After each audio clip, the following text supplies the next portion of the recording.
Hello students. So we will start our first lesson from Unit 1. Unit 1 is about an introduction of chemistry. So on the previous video, you have watched a video about what is chemistry. And can you imagine how about living without chemistry? Is it possible or not? Like that.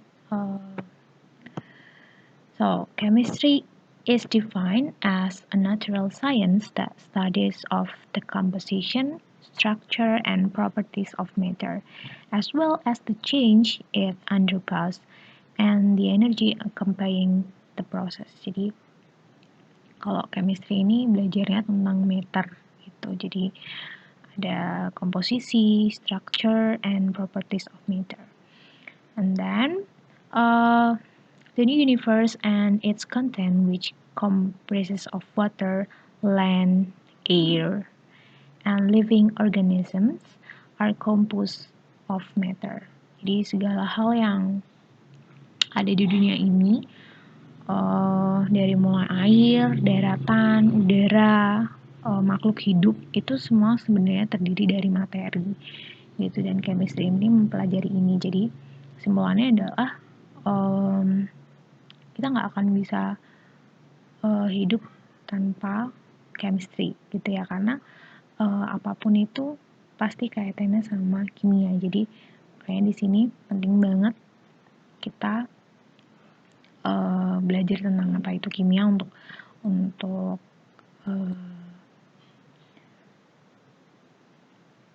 ilmu yang berguna untuk kehidupan kita gitu ya. Okay, how about matter? Matter and its change are all around us. Jadi perubahan materi, segala hal itu ada di sekitar kita gitu ya. Even when you are going to school, and the fact that our body is composed of matters. Tubuh kita terdiri dari sebagian besar air ya, yang lain adalah karbon gitu. Kayak kalau orang dikremasi itu pasti nanti jadi abu gitu. Jadi kita ini juga termasuk materi gitu. Everything about matter and its change are studied in chemistry. Chemistry plays big role in many aspects of our lives. Jadi banyak hal gitu dan selalu berhubungan dengan kimia gitu. Sebenarnya kalau di SMP kalian pernah juga sih belajar karena sains ya. Jadi sains itu juga belajar tentang kimia gitu, selain biologi dan fisika. Jadi kalian sudah pernah belajar hal tentang kimia gitu. Ini cuman nanti awalnya sih Miss sampaikan beberapa poin yang harus kalian ingat dulu aja. This is what makes studying chemistry important. Jadi penting gitu. Chemistry brings meaning to matter.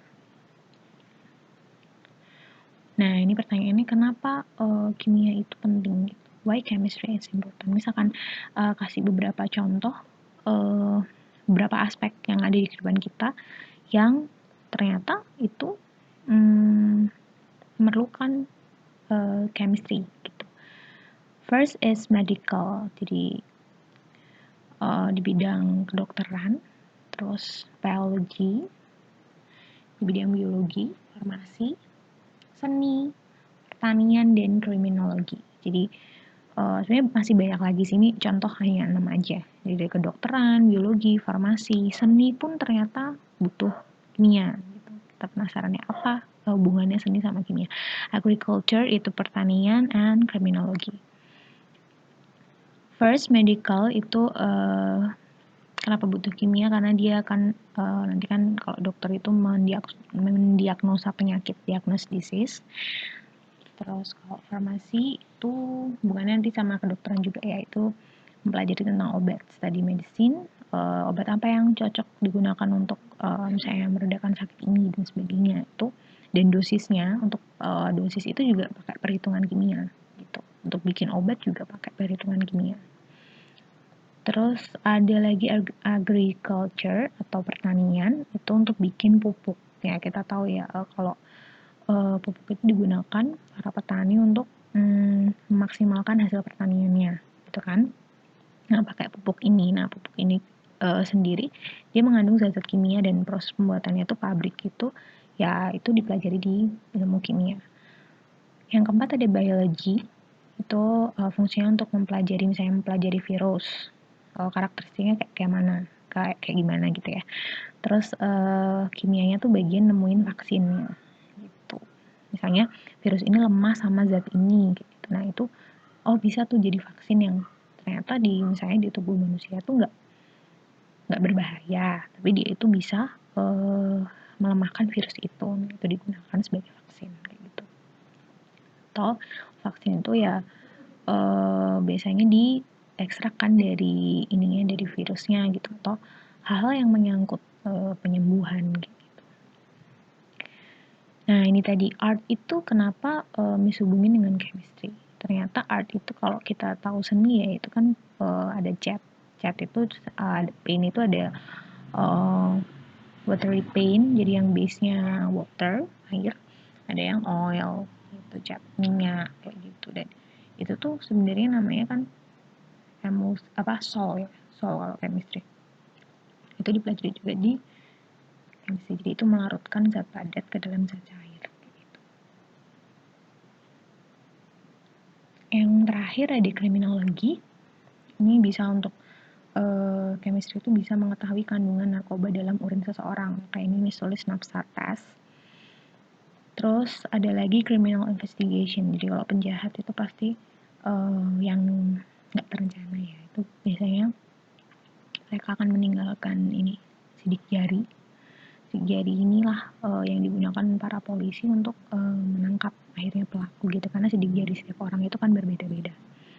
Different ya. Meskipun kembar identik sekalipun pasti sidik jarinya ini akan beda polanya. Gitu. Polanya ini bisa lain-lain dan polanya ini ada kategori sendiri kayak gitu. Kenapa bisa muncul sidik jari ini padahal kan kayaknya nggak terlihat gitu ya. Kayaknya kalau para detektif itu kalau kalian lihat mereka pasti ngumpulin barang bukti itu dengan cara mereka pakai sarung tangan ya pasti ya, untuk supaya biar sidik jari pelakunya nggak terhapus gitu. Nanti kan rancu ya, nggak bisa lihat. Nah, gimana cara nampilin sidik jari ini kan? Kadang kan nggak kelihatan kalau dengan kasat mata gitu ya, tapi biasanya mereka pakai serbuk. Nah, serbuknya itu biasanya mengandung bahan kimia, namanya kalau nggak salah perak nitrat. Itu nanti dia akan kayak gini, menimbulkan warna hitam. Nah, ini nanti baru diidentifikasi lebih lanjut, terus ditangkap pelakunya kayak gitu. Nah, ini state of matter ya, apa aja sebenarnya materi itu bentuknya apa aja gitu ya. Udah kalian pelajari sebenarnya waktu kelas 7 ya. Ya, jadi sebenarnya ada 3 yang utama. Kita ada solid, liquid, gas. Contohnya solid itu dia pasti has a fixed shape and a fixed volume. It does not flow. Think of all the solid things around you. Their shapes and volumes do not change. Contohnya ya, kalau di sini batu bata ya, atau sesuatu yang solid. And then liquid flows easily. It has a fixed volume but its shape change. Jadi dia akan berubah sesuai dengan tempatnya gitu ya. It takes the shape of the container you pour it into. The third is gas. A gas does not have a fixed volume or shape. It spreads out to fill its container. It is much lighter than the same volume of solid or liquid. What do you know about plasma? Nah ini nanti kalian bisa cari tahu plasma itu sebenarnya apa. Dia sebenarnya termasuk ke dalam state of matter. Tapi dia itu kayak penemuan baru gitu loh. Jadi kalau biasanya yang diajarkan cuma 3 ini, jadi solid, liquid, gas, cuman kayak gitu. Tapi plasma ini nomor 4-nya gitu. Tapi kalian bisa cari tahu nanti plasma itu apa. Gitu. How the particles are arranged. Jadi di dalam materi tadi yang wujudnya solid, liquid, gas, itu tuh particles itu disusun seperti apa gitu. Water can change from solid to liquid to gas ya. Jadi air itu bisa berubah dari solid, liquid to gas. Kalau solid itu bentuknya ice cube, liquid itu ya water, gas itu water vapor. Nah, its particle itu do not change. Jadi yang berubah adalah susunan partikelnya tadi aja. Kalau solid itu ya dia vibrate only. Terus kalau liquid itu dia lebih bergerak bebas. Sedangkan kalau gas itu dia sangat bergerak bebas kan gitu kan. Tapi particles di dalamnya kayak jenis partikel di dalamnya itu tuh nggak berubah gitu. They are same in each state, but their arrangement, jadi tadi misalkan kayak arrangementnya yang change. The same is true for all substance. Jadi misalnya kalau water, ya ketika dia bentuknya ice cube, ketika dia bentuknya water, ketika bentuknya water vapor, itu akan tetap kontennya adalah apa? Kalian udah tahu ya, kalau air apa? H2O gitu.